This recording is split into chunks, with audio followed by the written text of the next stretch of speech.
할렐루야. 한 주간 잘 지내셨습니까? 직접 우리가 저는 여러분의 얼굴을 보진 못해서 조금은 아쉽지만, 예배하시는 분들, 제가 생각하면서 함께 예배합니다. 한 주간의 삶이 어떠셨습니까? 하나님이 동행하시는 삶이었나요? 하나님은 늘 동행하십니다. 우리가 다르게 느끼고 있을 뿐이지요. 하나님과 가까이 지내셨나요? 아니면 조금 하나님이 멀리 계신 것 같은 느낌이셨나요? 만약에 그러셨다면 오늘 함께 예배하면서 회복되시기를 축복합니다. 자, 오늘 함께 나눌 말씀 본문 성경 마태복음 5장 7절 말씀 함께 봉독하겠습니다. 마태복음 5장 7절 말씀입니다. 봉독합니다. 긍휼히 여기는 자는 복이 있나니 그들이 긍휼히 여김을 받을 것이미요. 아멘.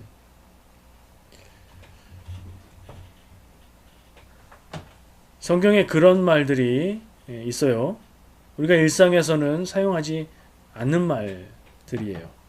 긍휼히 여긴다, 긍휼 이런 말 일상에서 안 쓰죠.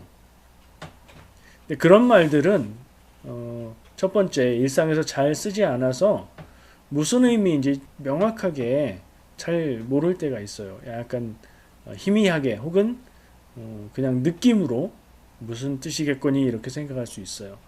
그리고 또 한편으로는 일상에서는 잘 안 쓰는데 성경에 나와 있어서 교회에서 자주 쓰는 말, 이런 말들을 말하는데 많이 집어넣어서 쓰면 괜히 믿음이 좋은 것 같고 은혜로운 말 같은 느낌도 나지요. 근데 저는 그렇게 말하는 걸 좀 싫어하는 편이에요. 같은 뜻으로 일상의 언어로 말할 수 있는 것을 괜히 꾸미는 것 같은 느낌이랄까요? 또 그런 용어들, 그런 표현들을 들을 때에 교회에 익숙하지 않거나 교회 밖에 있는 사람들은 저 사람들 무슨 소리 하는 거냐, 못 알아듣겠다, 이런 반응을 할 때가 있어서 조금 그러는 걸 피하는 편입니다. 자, 그런데 오늘은 긍휼히 여긴다는 말이 좀 저에겐 그런 느낌인데, 오늘 말씀의 제목을 긍휼히 여기는 복이라고 했고요.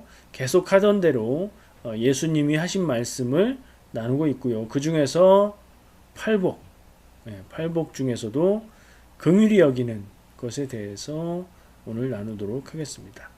짧아요. 짧은데 문장들을, 말씀들을, 의미를 생각하다 보면 이게 짧지만 단순하고 간단하고 별것 아닌 그런 내용은 아니라는 걸 깨닫게 되지요. 긍휼히 여기는 자가 복이 있다. 제가 아까 긍휼이라는 말에 대해서 명확하게 잘 모를 수 있다, 이런 얘기를 했죠. 어쨌든 긍휼히 여기는 자가 복이 있다. 오늘 복이 있는 사람은 누구라고요? 긍휼히 여기는 사람. 근데 목적어가 없어요. 누구를 긍휼히 여긴다는 말일까요? 그리고 그 다음 부분이 이렇습니다. 그들이 긍휼히 여김을 받을 것이며, 계속 반복해와서 이 뒤에 있는 말은, 부가적인 말은 왜 써있는지, 무슨 의미인지 아실 겁니다. 긍휼히 여기는 자가 복이 있다. 그 이유는 그러니까 여기에 그들은 앞에서 말한 긍휼히 여기는 자들인 거죠. 긍휼히 여기는 자는 복이 있는데, 왜냐하면 그 사람들이 긍휼히 여김을 받을 것이기 때문이다. 이런 말씀인 거예요. 긍휼이 무슨 말인지부터 좀 따져봐야 될 것 같습니다. 긍휼히 여기는 자가 복이 있다. 그들이 긍휼히 여김을 받을 것입니다. 반복해서 나오는 말이 중요한 말이에요. 성경 너무 단순합니다. 2번 나오면 중요한 거고요. 3번 나오면요, 아주 중요한 거예요. 그 정도로 생각하시면 성경 말씀에서 우리가 무엇을 봐야 되는지, 어떤 단어에 초점을 맞춰야 하는지 쉽게 찾을 수 있습니다. 이 말씀을 읽어보다가 내 마음에 와닿고 내가 좋아하는 단어를 찾을 게 아니라 성경 말씀을 기록한 사람이 강조하고 있는 걸 찾아가야 되는 거예요. 오늘 중요한 것은 긍휼입니다. 누구를 긍휼히 여기는지, 아까 얘기했죠. 누구를 긍휼히 여기는지가 없어요. 문장에. 그러니까 생략되어 있는 거죠. 그렇지만 그 누군가를 긍휼히 여기는 사람이 복이 있다. 이렇게 말씀하시는 앞부분의 이야기입니다. 이게 핵심이죠. 누군가를 긍휼히 여기는 사람이 복이 있다.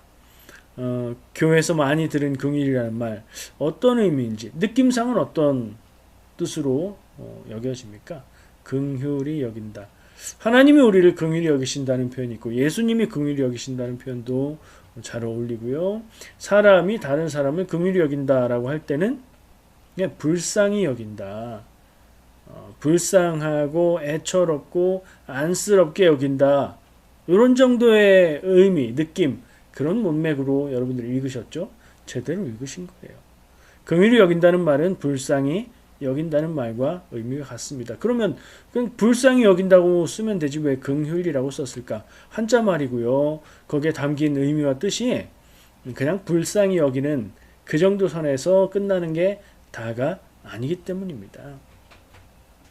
어쨌든 불쌍히 여긴다는 뜻으로 우리가 파악을 했으니 그 의미를 집어넣어서 문장을 다시 읽어보면 누군가를 불쌍히 여기는 사람이 복이 있다. 왜냐하면 그 사람이 불쌍하게 여김을 받을 것이기 때문이다.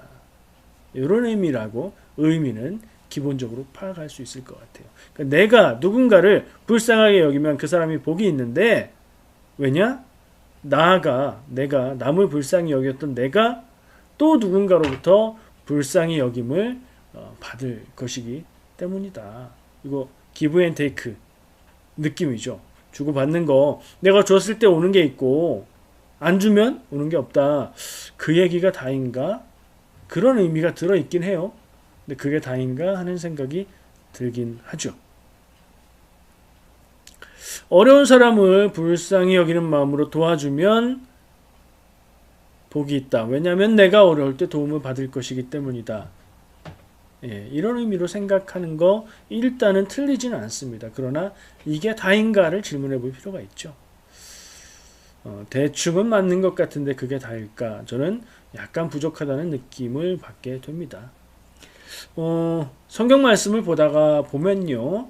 좀 재밌는 표현이 또 있는데 지금은 그게 없어져서 성경이 번역이 바뀌어서 그런 재미가 좀 없어요. 성경 말씀에 예수님이 백성들을 보고 민망히 여긴다 하는 표현 기억하세요? 옛날 개역 한글판 성경에서는 민망히 여기사 이런 표현들이 나와요. 근데 현대어에 우리가 일상에서 쓰는 말에 민망하다는 건 좀 부끄럽고 창피하게 여기는 거, 얼굴이 붉어지는 거 그런 표현이잖아요. 근데 그 말씀을 읽어보면 느낌이 그렇지가 않죠. 자, 번역이 어떻게 바뀌었죠? 제가 조금 전에 얘기한 긍휼히 여긴다는 말의 의미가 불쌍히 여긴다로 생각됩니다. 얘기했는데 민망히 여기다라는 그 말도 그 말은 성경에서 개정이 되면서 불쌍히 여긴다는 표현으로 바뀌었어요. 그래서 원어가 같은가 보니까 원어가 같지는 않아요. 그러나 의미상 거의 비슷하고요. 또 통하는 게 있어요. 뭐가 통하냐면 이 민망히 여긴다 할 때 사용했던 그 헬라어 단어의 어원을 찾아보면 그 어원에 창자라는 의미가 있답니다. 창자가 갑자기 왜 나오죠? 사람의 장기를 표현하는 내장을 표현하는 그런 어원에서 나온 말이래요. 민망히 여기다로 번역됐었고 불쌍히 여기다로 번역되는 그 단어가요. 사랑과 연민의 마음은 내장에서 나온다. 그때 사람들이 그렇게 생각을 했다고 합니다. 그러면 좀 이해가 되죠? 긍휼이라는 말도 제가 지금 민망히 여기다라는 말은 긍휼히 여긴다는 말과 다른 단어임에도 불구하고 의미상 비슷하고요. 그래서 비슷한 느낌 때문에 한번 언급하면서 같이 의미를 파악해 보고 있는 겁니다. 민망히 여긴다는 표현을 얘기했기에 제가 사전을 찾아봤더니요. 이게 그냥 언어의 표현이 의미가 바뀐 게 아니고 한자 말이에요. 민망히 여긴다. 그러니까 민망하다라는 우리말이 있고 민망히 여긴다는 지금은 쓰지 않는 한자 표현에 불쌍히 여긴다는 의미의 말이 있었던 거예요. 한자가 불쌍히 여길 민자 그리고 멍할 망자를 쓰는 민망히 여긴다는 그런 한자 표현이 있었던 거죠. 그래서 그 의미가 뭐냐? 답답하고 딱하여 안타깝게 여긴다. 사전의 의미가 그래요. 그런 느낌을 줘요. 그러니까 이 민망히 여긴다, 그리고 불쌍히 여기다로 번역되어 있는 이 단어가 오늘 우리가 의미를 찾고 있는 긍휼히 여긴다 하고 통하는 것을 저는 느끼게 되고요. 그 의미를 따질 때, 그리고 아까 어원 얘기를 했는데 어원을 따질 때도 좀 비슷한 부분이 있어요. 긍휼히 여긴다는 말은 헬라어, 그리스어로 써졌겠죠. 신약 성경이니까 엘레이모네스라는 단어인데요. 그 원형은 조금 발음이 달라져서 자비라는 의미를 가진 엘레오스라는 단어입니다. 긍휼히 여긴다에서 그 긍휼이 그렇다는 거죠. 조금 더 파볼 필요가 있어요. 의미에 더 다가가기 위해서요. 자, 이번에는 히브리어로는 이 단어가 어떻게 표현됐는지를 찾아볼 건데요. 이게 왜 중요하냐면 이스라엘 사람들, 유대인들의 기본적인 관념과 언어와 의미는 히브리어를 근거로 갖고 있는 거죠. 아람어를 썼었고요. 요 예수님 당시에. 그리고 책으로 기록한 문자는 또 헬라어이기는 하지만 그 사람들의 생각과 마음속에 담겨있는 의미는 히브리어의 의미가 살아있을 거라는 생각을 하는 거예요. 그러면 이 엘레오스라는 단어는 히브리어의 무엇과 같은가? 그걸 찾는 거 어렵지 않아요. 제가 가끔씩 얘기하는 70인역 성경이 있죠. 그러니까 히브리어로 쓰여진 구약 성경을 그리스어, 헬라어로 번역한 성경이 70인역인데 예수님 당시의 사람들은 대체로 그 성경을 읽었다.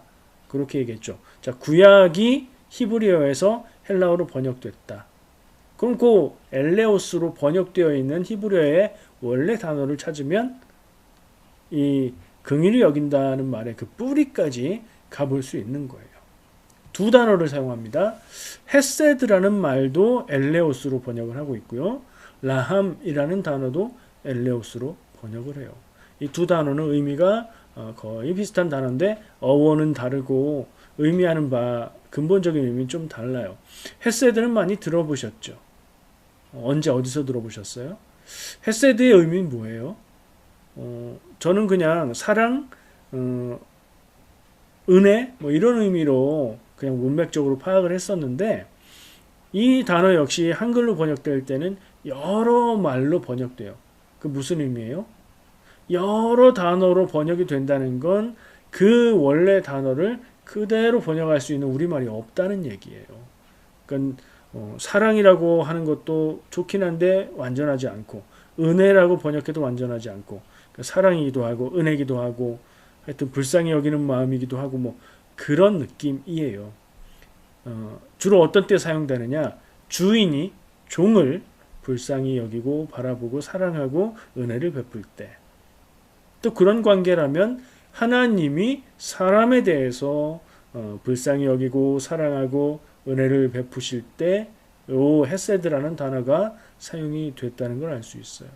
좀 더 실제적인 예에서는 룻을 향한 성경 룻기에 나오는 그 나오미와 함께 이스라엘 땅 유다 땅으로 와서 살았던 그 룻 이야기 있잖아요.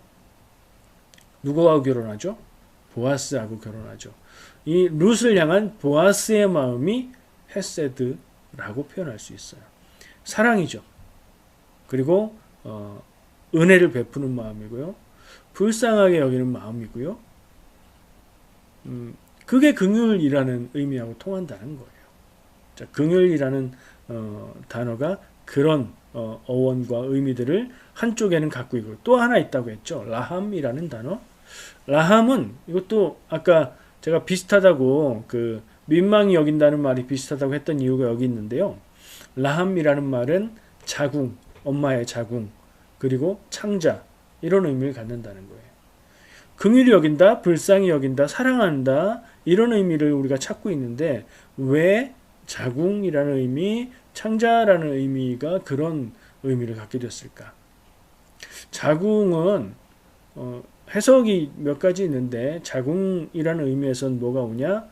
형제 간에는 엄마의 한 그 자궁에서 나죠. 그래서 형제 간에 한 자궁에서 난 형제들 간에 서로 아주 가깝고 친밀하면서 공감하는 마음.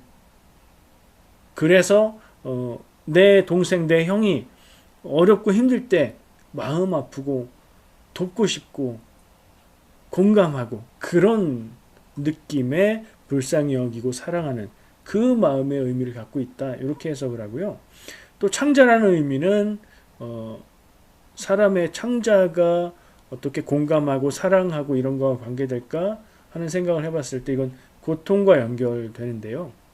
우리가 굉장히 힘들고 고통스럽고 심리적으로 마음으로 정말 고통스러울 때 뭐라고 하죠?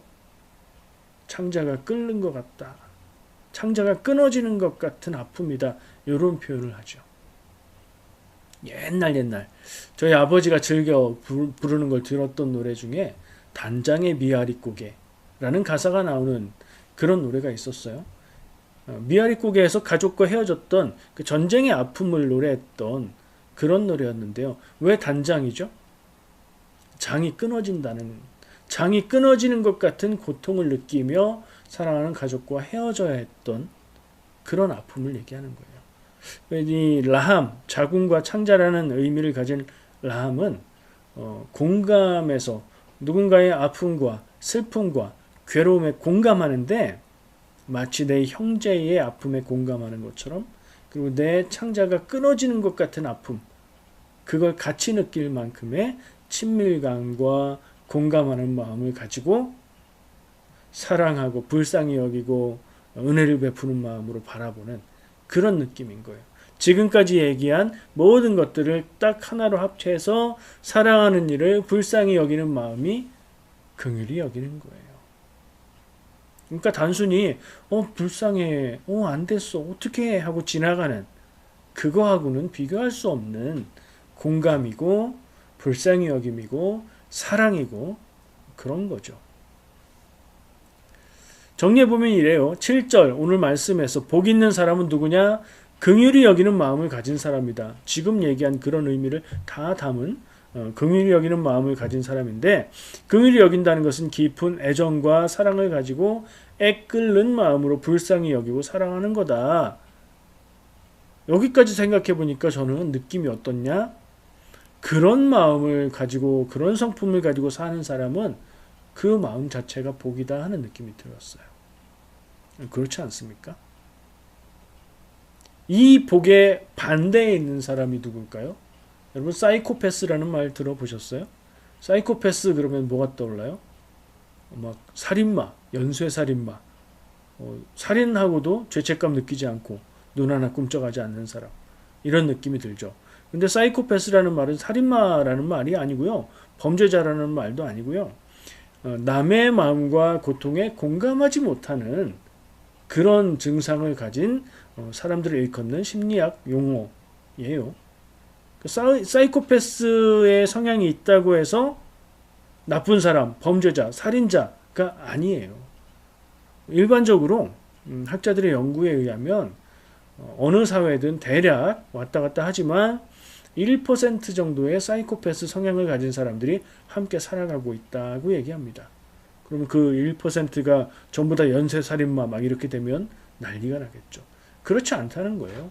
사이코패스 성향을 가진 사람은 확실한 건 남이 괴롭고 힘들어하고 고통스러워할 때 왜 그러는지를 잘 못 느끼는 거예요. 내가 그런 게 아닌 걸 공감을 못하는 거죠. 공감하는 능력이 결여되어 있는 거예요. 그 사이코패스의 반대에 있는 사람이 누구예요? 오늘 말하고 있는 긍휼히 여기는 사람. 여러분 뉴스를 들을 때에 화성 배터리 공장에서 화재가 나서 23명의 사람들이 죽었습니다. 그 중에 외국인 노동자가 대다수입니다. 라는 소식을 들으면 어때요? 아 그랬구만. 큰일 났구만. 이게 다이신 분들도 있겠지만 어떤 분들은 가족들이 떠오르고 누군가의 얼굴이 떠오르고 그러면서 가슴이 저려오고 눈 아래가 시큰해지고 콧등이 시큰해지고 이러는 분들도 있죠.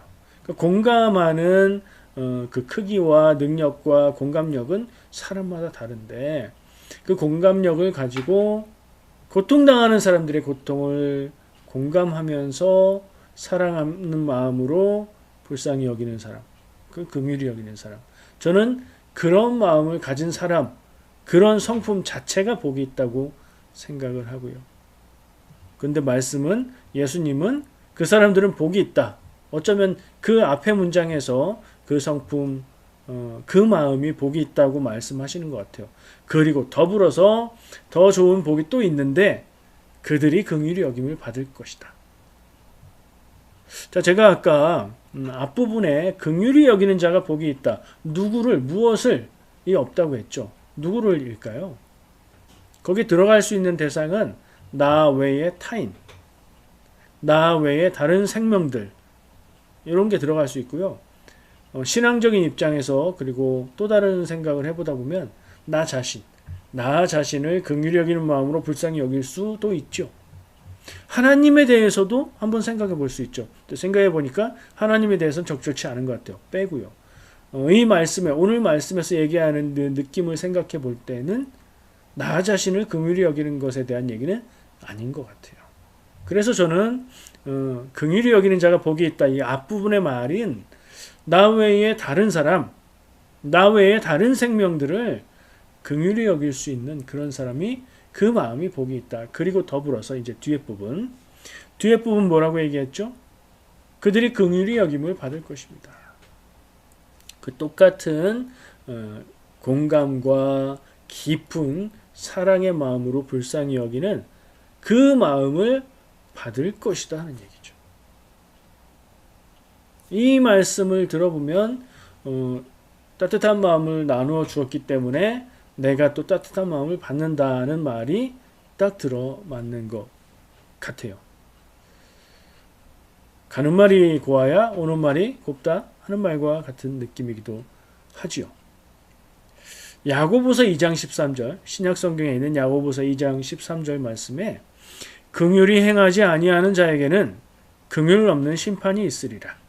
긍휼은 심판을 이기고 자랑하느니라. 이런 말씀이 나와요. 긍휼을 행하지 않는 자에게는 긍휼 없는 심판이 있다. 오늘 예수님이 하신 5장 7절 말씀, 긍휼히 여기는 자는 복이 있다. 그들이 긍휼히 여김을 받을 것이다 하고 반대편에 같은 얘기를 하고 있는 거죠. 긍휼을 행하지 않는 자는 긍휼 없는 심판이 있다. 다른 사람들을 사랑하지 않고 애정 없이 힘들고 괴롭고 어려운 처지에 있는 사람들을 공감하지 않고 사랑의 마음으로 바라보지 않는 사람, 그 사람은 자기가 어려운 처지에 처했을 때 역시 똑같이 긍휼 없는 심판을 받을 거다. 말이 되고요. 당연하다는 생각이 들고요. 이 생각을 해볼 때 나는 어떻게 살아왔지? 돌아보게 돼요. 여러분은 어떻게 살아오셨습니까? 내 인생에 도움이 되는 것 같은 사람들에게는 친절하고 나에게 뭔가 줄 수 있는 것 같은 사람들에게는 친절한 말을 하는데 나와 전혀 관계없다거나 내가 무시해도 아무 상관이 없는 사람들에게 어떻게 대하셨습니까? 제가 여러분들의 삶을 모르기에 뭐라고 할 수 없는데 누구나 무시할 만한 사람에 대해서는 무시하는 마음이 생길 수 있습니다. 그 마음을 두려워해야 됩니다. 우리는 하나님의 자녀, 그리스도인이기 때문에 예수님의 말씀이 긍휼히 여기는 자가 복이 있다. 긍휼히 여김을 받을 것이다. 야고보의 말씀에 긍휼을 행하지 않는 자에게는 긍휼 없는 심판이 있을 것이다. 우리는 이 말씀을 중하게 여기고 그러지 않을 수 있는 나의 태도, 나의 마음을 두려워하는 마음을 가져야 됩니다.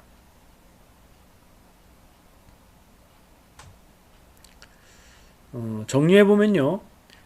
타인을 긍휼히 여기고 돕는 사람에게 복이 있다. 그가 공경에 처했을 때 다른 사람들이 그를 긍휼히 여길 것이기 때문이다. 또 저는 여기서 또 하나를 덧붙이는데 그저 내가 긍휼을 베푼 사람들이 나에게 긍휼을 베푸는 것이 다일까요? 그렇지 않죠. 또 누군가 나를 긍휼히 여깁니다. 하나님께서 나를 긍휼히 여기십니다. 그거 왜 그렇죠? 하나님이 너 참 착하구나. 너 힘들고 어려울 때 내가 긍휼히 여기겠다. 또 그런 마음도 있으시겠죠. 그럴 것 같아요. 근데 더불어서 하나 더 생각할 것은 내가 긍휼히 여기고 내가 소중히 여겼던 그 사람들을 하나님이 가장 사랑하십니다. 하나님이 가장 긍휼히 여기고 하나님이 가장 아끼는 사람들입니다.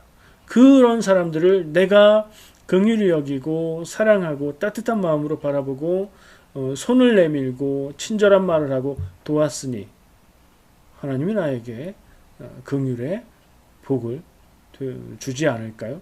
당연한 일입니다. 우리는 어떻게 살아야 될까요? 팔복의 말씀, 지금 계속 나누고 있는 어떤 사람이 복이 있다 하는 말씀을 여러분 잘 들으셔야 됩니다. 아, 이런 사람이 복이 있대. 나 그럼 그렇게 살아야지. 그 방향으로 보라는 얘기 아닙니다. 하나님의 백성 예수 그리스도를 믿는 자들은 어떻게 살아야 되느냐? 믿는 자들의 삶의 모습은 이러해야 한다 하는 말씀으로 들으시기 바랍니다. 복받기 위해서 내가 그렇게 하겠다가 아니라 그런 삶의 모습이 복이 있다. 부족하고 연약하고 약한 것 같고 강하지 않고 가진 것 없는 것 같아 보이지만 그 삶이 복 있는 삶이요. 그 삶이 하나님의 뜻을 따라 사는 삶이다. 이 생각을 기억하셔야 됩니다. 다른 말로 표현하면 마지막 결론입니다. 그러니 우리는 서로 사랑하며 살아야 되는 거 아니겠습니까? 예수님이 주신 새 계명이 서로 사랑하라는 말씀이었고요. 긍휼히 여기고 긍휼히 여김 받고 또 그 모습 속에서 하나님의 긍휼히 여기심을 내가 받고 그렇게 살아가는 게 그리스도인의 삶이라면 그건 결국 다른 말로 바꾸면 서로 사랑하면서 사는 삶인 거죠. 여러분 서로 사랑하시기 바랍니다. 나의 배우자를, 나의 자녀를, 나의 부모를, 나와 함께 신앙생활하는 성도들을, 내가 자주 만나는 나의 이웃들을 서로 사랑하며 살아가는 것. 그 삶의 모습이 복음을 전하는 진정한 전도라고 생각합니다. 그리고 남을 긍휼히 여기고 공감해야 된다는 생각을 할 때에 가볍게 혹은 그냥 감상적으로 아 불쌍해 여기에서 그치지 말고 긍휼의 뜻을 아까 제가 많이 파헤치면서 나눴었는데요. 이웃의 상황과 마음을 깊이 헤아리고 깊이 이해하며 뭘 하면 좋겠어요? 공감. 그가 왜 슬퍼하는지, 저 사람이 왜 그 일로 인해서 저렇게까지 힘들어하는지 그 입장과 마음과 형편을 헤아려 보는 그런 마음, 그게 우리에게 꼭 있었으면 좋겠습니다. 기도하겠습니다.